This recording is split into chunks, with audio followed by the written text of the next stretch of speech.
Warning. The podcast you're about to listen to is rated N, not for everybody, especially the people who just don't get it. Stayed Hey. because every time you threw a brick at my head or said I smelled, it hurt. But it could never hurt more than it did every day of my life just being me. You gotta let go of that stuff from the past because it just doesn't matter. The only thing that matters is what you choose to be now. Your story may not have such a happy beginning, but that doesn't make you who you are. It is the rest of your story, who you choose to be. So my podcast is all about self-love, loving yourself, relaying it to others and whatnot. So I want to know, like, based on your own experiences and, in your relationships or throughout your whole life, has it ever influenced you, like, the way you approach your work, like, in therapy? Absolutely.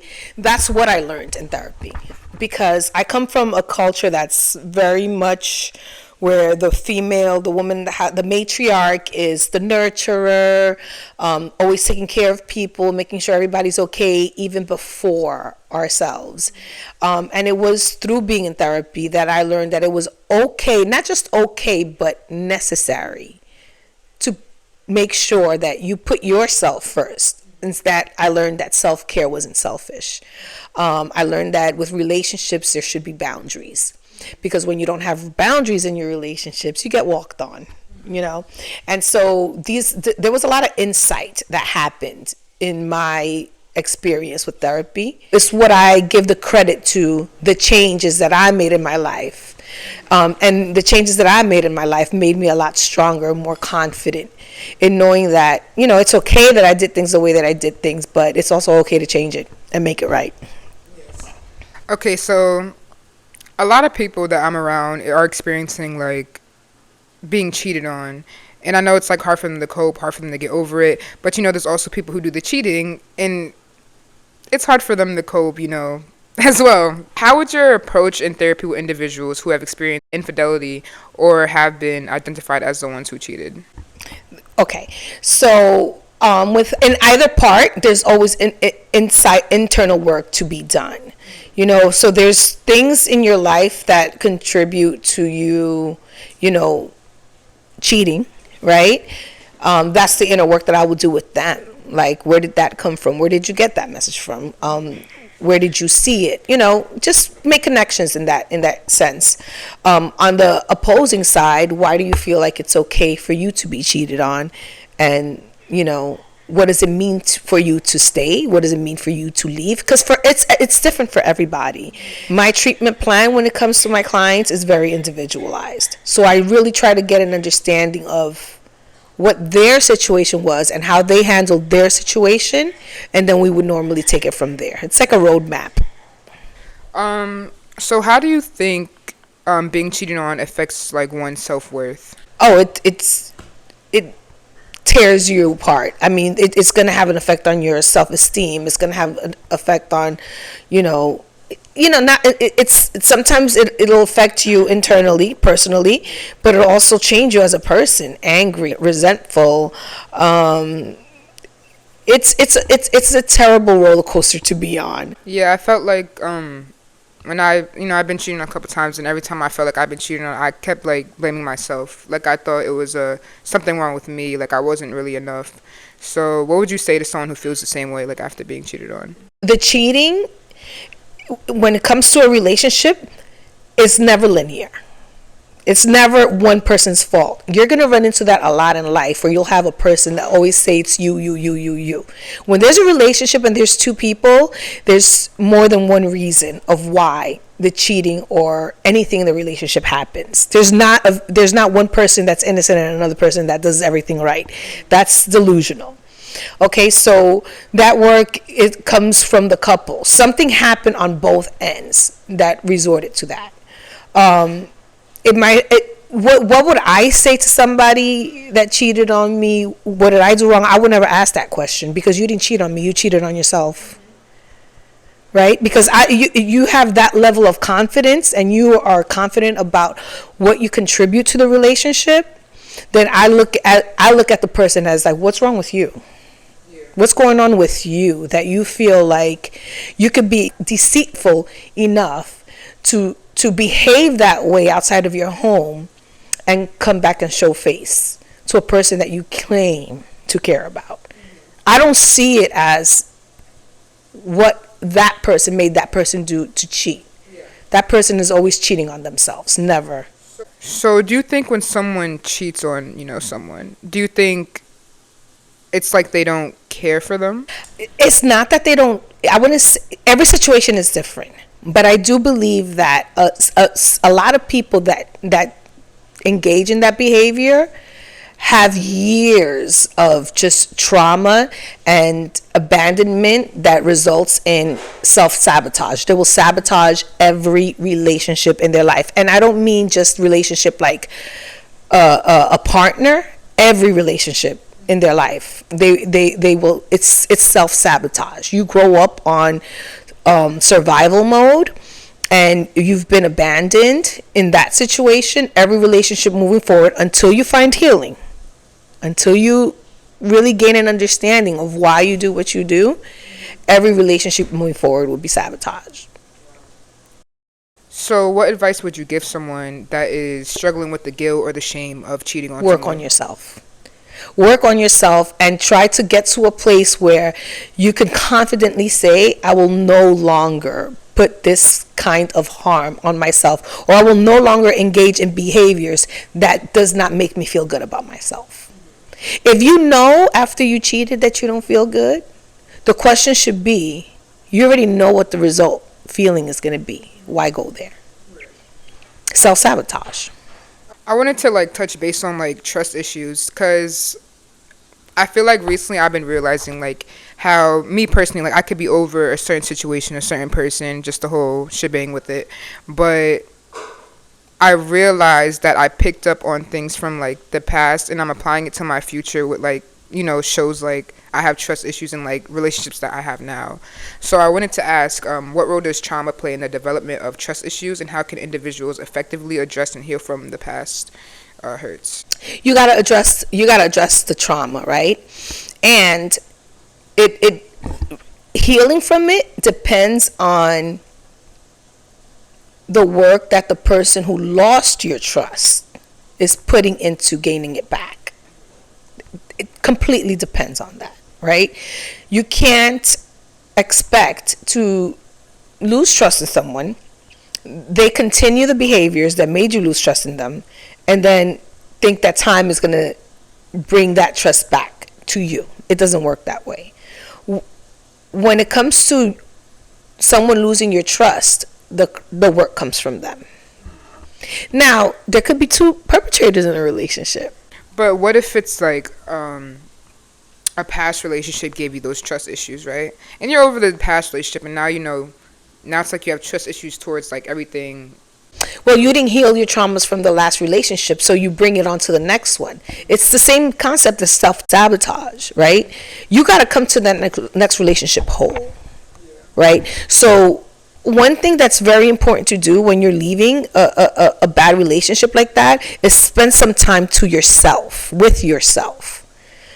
Fall in love with yourself. Once you love yourself, you teach other people how to love you. You become a magnet to better people. Some people make the mistake of jumping, because some people have an issue with just being alone. There's nothing wrong with being alone, right? You could have a huge support system and friends and family, and not necessarily have to be in an intimate or committed relationship with someone else. You could spend that time and be in a relationship with yourself. Learn to love yourself again. And now you're going into the next relationship whole. Last relationships' traumas are not haunting you. Yeah. So I have a little scenario, I guess. And I feel like a lot of people have been in these situationships or relationships where they feel like anytime they leave or anytime there's a big argument and you just want to get away or whatever, it's the opposite party of the relationship always starts to hurt themselves or hurt others or whatever. So what advice would you give people in those types of relationships? Let that person know that they need to go get help, right? Because once you came to that decision that you need to separate yourself, that person is telling you they're going to hurt themselves for one or two reasons. One, they may actually hurt themselves. In that case, they're not in a good place in their lives. They need to go get help. And their help is not you. You're not their help, right? They need to go find that help. The second reason could be because they want a reaction from you, or they want to be pitied by you. And then you have to ask yourself, if you want somebody to want you, is that the way you want them to want you? Because they feel forced, or because they feel bad, or because they're worried about you doing something to yourself? And in that situation, your self-care has to come in and play, right? Your life, your mental health, and your well-being comes before even theirs. So you'll sit there and you'll tell them, listen, I really care about you. This relationship is not okay. You know, we're not good for each other. I don't want you to hurt yourself. But if I made decisions for myself already that I need to separate myself to get better, and I encourage you to go get better too. And that leads me to ask, like, I feel like a lot of people are so overly invested and overly, like, in love with people that they, like, they can't, like, overcome those emotions, like, after, you know, breaking up, and put it towards, like, other things. So, like, what advice would you give someone to, like, overcoming, like, a relationship and letting it go and just focusing on themselves, or, like, their passions or their dreams? I would tell them to do just that. Engage in other things. Engage in fun and enjoyable activities that you can do with friends and family and people in your life outside of that relationship. Because what's really going to get you past that is distractions. Right? You can sit in your sorrow and in your heartbreak, let it process it, you know, sit in it for a little bit, but you don't want to stay there. And sometimes what it takes for you to get out of it is that, you know, internal commitment to happiness. Like, I know I'm not motivated right now. I know I don't feel good, but I know that this is what it takes so that I can get through this, and I could get through it in a more fruitful way.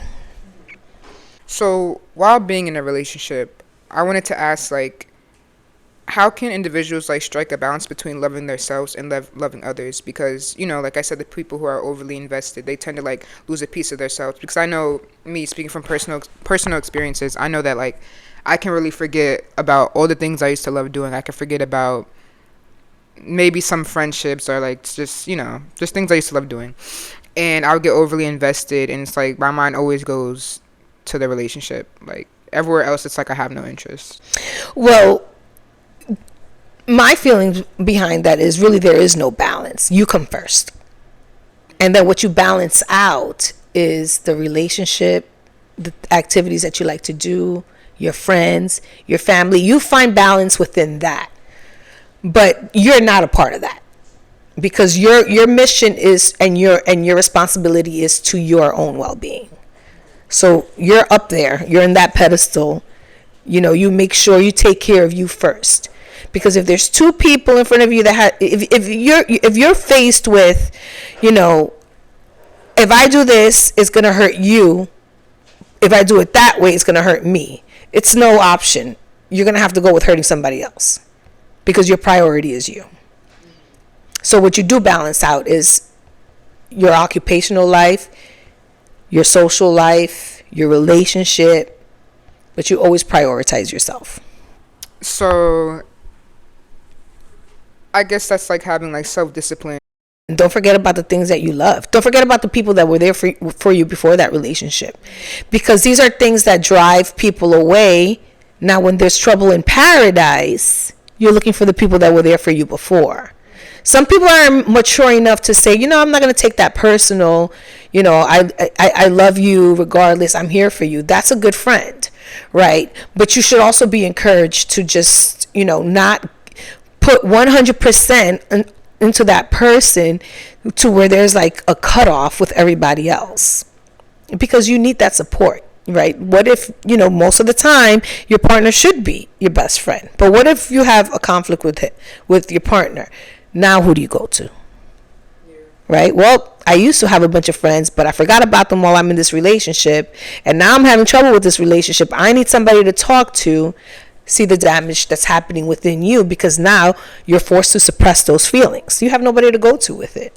Why do you think people would do that? Like, why do you think people would, like, cut off their friendships, family members? It's like they don't give, like, a fuck about nothing except, like, their relationship. Like, I've seen different situations. I've seen it where it's the partner that keeps them away from their loved ones. Maybe they feel like there is competition there.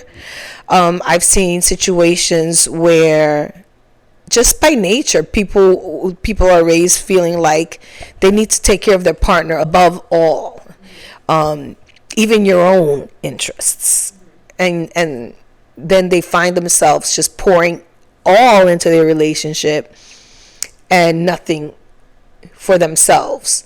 How they do it, I don't know, because I still can't picture how to pour into somebody's cup when your cup is empty. But sometimes it's a culture thing, right? Sometimes it's a culture thing. Sometimes it depends on how did you see your mom in her relationship with your father, or vice versa, or did you have an example of how a relationship should be? But it depends. Okay, so how would you define self-discipline, and why is it important for personal and professional success? Self-discipline. Okay, so self-discipline for professional, in the professional department. If you go by your resources that you're given in this society at this day and time, where you could actually prepare yourself for a field that you love, then it takes less discipline, because you're going to be motivated to get up and go do what you got to do at work. When you have a job that pays the bill, but you're really not that passionate about, discipline is a lot more important, plays a major role, because now you have to make sure that you have a good balance going, right? I like to have fun, but I have to also be able to afford my fun, right? So let's say, for example, you have somebody that works a job that they don't really care too much about, but they love to socialize. So now, you mentally prepare yourself and you say, hey, I even though you don't like going to work, it is what affords me to do the things that I do like doing. So it's all about perspective. You build the perspective, and then the discipline follows.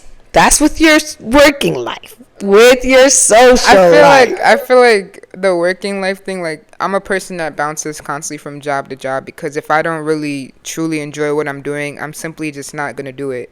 So are you saying, like, the only way to develop and maintain self-discipline is, like, a change of mindset? A change of mindset in order to keep it going, right? Right now you're in a position where you're still developing a career, right? So you're going to be working odd and end jobs that you like and you don't like. How do I discipline myself to get up and go to work? Well, what do you love? What do you love to do? What do I love to do? I like doing my podcast. You like doing your podcast, right? So you're inspired by your podcast, but there's little things that you have to buy, like your mic and your computer, maybe pay for a subscription. So now what you tell yourself in your head is not, oh my God, I have to get up and work the job that I hate. This job, let me get myself up and go to work, because it allows me to afford the things that I like to do. Perspective. It's a mindset. So how would so back to the self-discipline, how would self-discipline work with your personal life? What life cycle? A college student?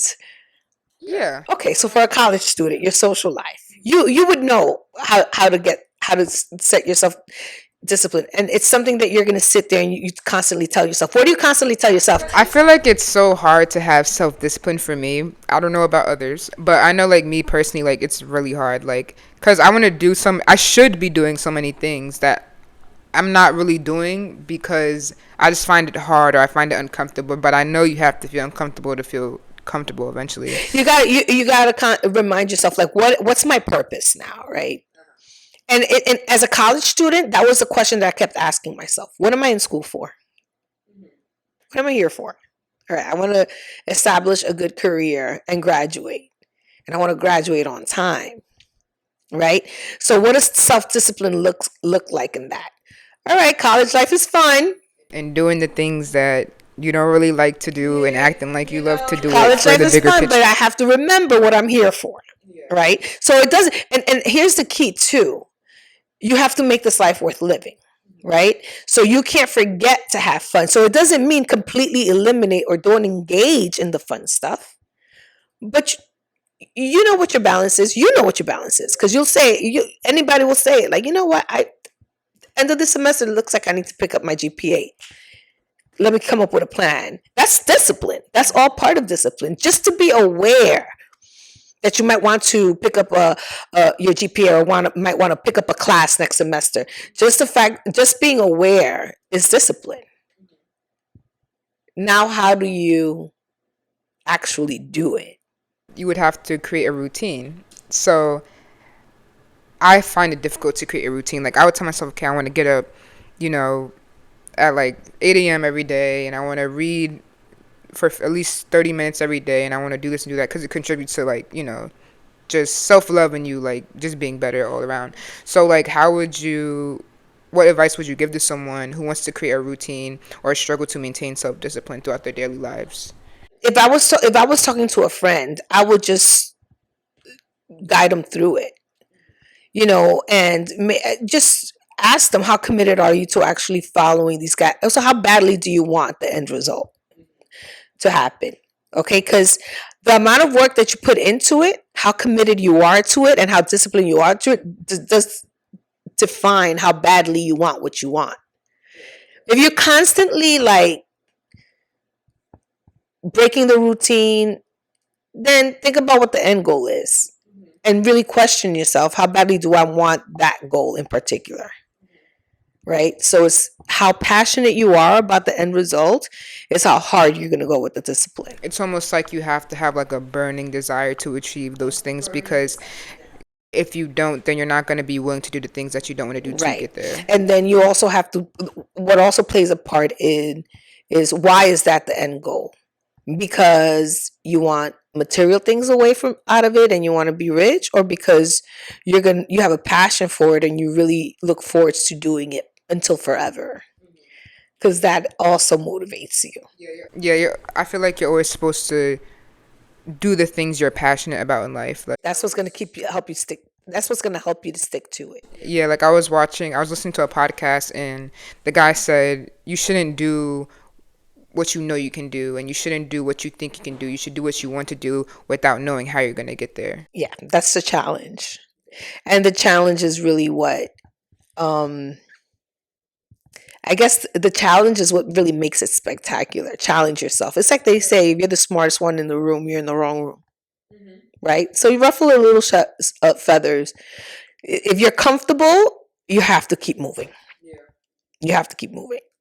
So I wanted to get back on the topic of, relationships and whatnot. So in your practice, how would you help your clients cope with the loss of a relationship, a breakup? Okay, so it's individualized, right? The treatment plans are very individualized. I usually start with, and on the receiving end, the clients don't know what I'm doing, but I always start with, what do you like doing? What do you enjoy doing? What are your hobbies? What makes you happy, right? Sometimes people need a visual, sometimes they don't. If they do, I put a visual on there. Then I do a frequency scale. Give me from a 1 to 10. How often do you do this? How often do you do this? So if they're coming up to me and they're like, oh, I'm depressed, I'm sad, I don't know how I'm going to get through this, they get an actual visual. If all the numbers are low, well, how do you expect to feel content or happy if you barely ever engage in things that typically make you happy? When it comes to getting over a heartbreak, you need distractions. I'm the kind of person, if I'm not in a good place, I'm out and about. I'm at restaurants eating. But wouldn't it be too bad to overly distract yourself? No, because the distraction is helping you through the heartache, right? Because what do they say? Time heals everything, right? Yeah. If you're not distracted and you're not leaning on your support system, what are you doing? Just sitting in it and being all sad and depressed. And it's okay to sit in it, but it's not okay to stay in it. Yeah. So it's hard work. It's not easy, because we all know, we've all been there before. I don't want to do anything. I don't even want to take a shower. I want to stay in my bed. I don't want to do my hair. But when you get up and you look at yourself in the mirror, do you feel good? You don't feel good. So you have to manipulate those feelings. We spoke about that before, that triangle, right? It's about manipulating those feelings so that, manipulating your thoughts so that your feelings change and then your behaviors change. It's all a cycle. So, what's like advice you would give someone who really wants to let go of someone or like a bad relationship, but it's really hard. Like they really can't go through with it. Like they don't know. Like they just don't know Fun what they fact, would do. right? Okay, so if somebody was to come up to me and tell me, I really want to get out of this relationship, but I don't know how, if their goal is to get out of the relationship, I'm going to help them get out of the relationship. But if it's somebody that comes up to me and tells me, I know I'm in a relationship that I shouldn't be in, but I'm still in it, I can't give advice on how to get out of it, right? So therapy is all about what your expectations from therapy is. So depending on what your goal is, I help you explore things and find tools that you already possess that helps you get through it. Keyword, I would ask you, what are your likes? What are your hobbies? What do you enjoy doing? These are all tools that you already have. You just didn't know you could bring it out right now to help you get through this. So it starts with psychoeducation and explaining to them how your thoughts control your feelings, controls your behaviors. A lot of insight, a lot of education, a lot of internal exploration. And now that you see how this works, let's personalize it. So each individual, it would be a personal, a specific way of getting through it. But distractions is a part of it. Okay, so I wanted to like Healthy distractions. Yeah. Don't self-medicate. Healthy distractions. Go to the gym, go hiking, go swimming, whatever it is that makes you feel good afterwards, engage in it. Yeah. So I wanted to like touch base on like how your childhood really like relates to the present moment that you're living in, because we was talking off camera and I realized a lot like about myself, about because we were just discussing things in my childhood, and it like really translates to the future. So I want to ask, like, how does the childhood like development leads to how people perceive like relationships in their future? Yeah. So the way we're trained as marriage and family therapists is not just to focus on relationships. It actually means that we have a systemic approach to therapy. We go back into your history, back into your family of origin, and we look for patterns that might be affecting your life today. Right? So we help you become aware of those patterns. Once you're aware that, I didn't realize that experiencing this is connected to why I do this today. Now that I'm aware and I see how it affects my relationships, let me change it. So it's about learning from studying your family of origin, picking up on patterns, paying attention to attributes, because it also explains what you're sensitive about, or it explains, what your What you attributes will allow, are. what you won't allow. Right. So it's education, insight. You look for patterns. You make the changes that you need to make. So what would be like an example of like someone growing up in a family seeing something and how it translates to like their future? Okay. So how do I say this? I'll give you an example. For a family who culturally feel that men shouldn't be emotional, men shouldn't cry, right? So what happens is that you raise your sons, and you have daughters too. So the daughters gets a lot of love and hugs and kisses, but for the son, that love is shown in a different way, but not in a physical way. So what happens is this child could grow up into adulthood and not be comfortable to affection, not be receptive to affection, or might not give it. How does that affect a relationship? If you're with someone who was raised with a lot of love and affection, You see how it would affect that relationship? So I'll sit with this person and, we'll dig into where'd you get this message? Where did you learn that men can't be affectionate or emotional? And once we explore that a little bit, and that person is able to make the connections like, that's why I'm not affectionate. That's why I'm not comfortable when it's given to me. And now I see why these last 3 relationships, my partner tells me that there's something missing, and what's missing is that they're not feeling any kind of emotion coming out of me. Now they know going into the next relationship, I see how this has affected my last relationships. And I also see now where it comes from. That's why it matters. There's a saturated story in your childhood that goes from generation to generation to generation. That's always passed down.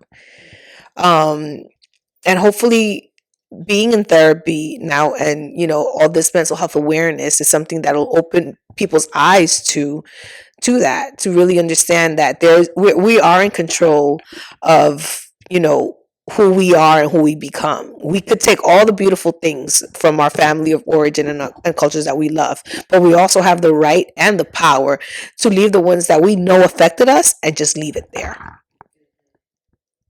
and stop the generational curses. That's where that comes from, the generational curses. You don't pick up on generational curses with just brief therapy and not touching up on, history and family of origin. So what advice would you give someone who is kind of on the fence with therapy? Like they don't know if they should go, they don't know if it would work, they don't know if they should. Because, a lot of people are raised and they're like told like, you shouldn't go to therapy, like therapy doesn't help, things like that. So what advice would you give to someone that's on the fence about therapy and don't know if they should commit to actually going? The advice that I would give to that person is, what do you have to lose? So if you're a skeptic, you go and you discover whether it works or not, or you go and it changes your life. But what's the worst that could happen if you gave it a try, if you tried something that you never tried before? And another thing that I also try to make sure I make very clear, therapy is like Alcoholics Anonymous. If you're not aware that you need the help, it's not going to work. So successful therapy comes from understanding that there's work that needs to be done, and the work comes from you. Once you go in there knowing that you need work, you're going to be wholeheartedly invested. It's likely that the therapy will work. Because I can't tell you therapy always does work. Because if you have a couple that goes into therapy and you have one saying, oh, they're the ones that need the help, not me, I don't need help, therapy's not going to work. It's not going to work because they're not closed. They're closed. They're closed. They're not open to the work that needs to be put. Because here's the thing: when there's problems in a family, and it's a family of 20, all 20 are affected. All 20 play a part. There's never just one person. It's a systemic. As an MFT, it's always a systemic approach. Some systemic conflict that's happening, and it's not linear. It's not just one person. It's circular.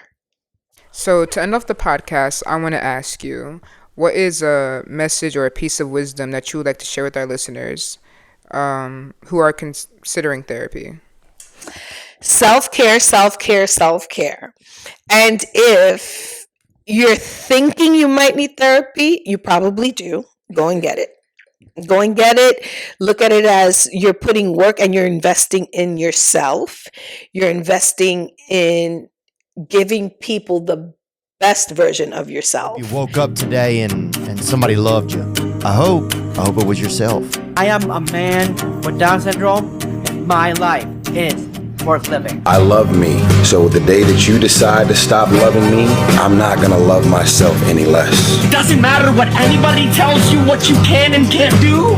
All that matters is the conversation that you have with yourself, my boy. If you don't love yourself, how will anyone love you? If you don't don't respect yourself, how will anyone respect you? I don't believe in hating and being they. That's a waste of emotion. Start making yourself a companion that you're comfortable with. And you matter, right? There's always going to be somebody that cares about you. So no matter what people say, you matter. The more your self-love increases, the more your self-expression increases. Hug yourself. You can't please everyone.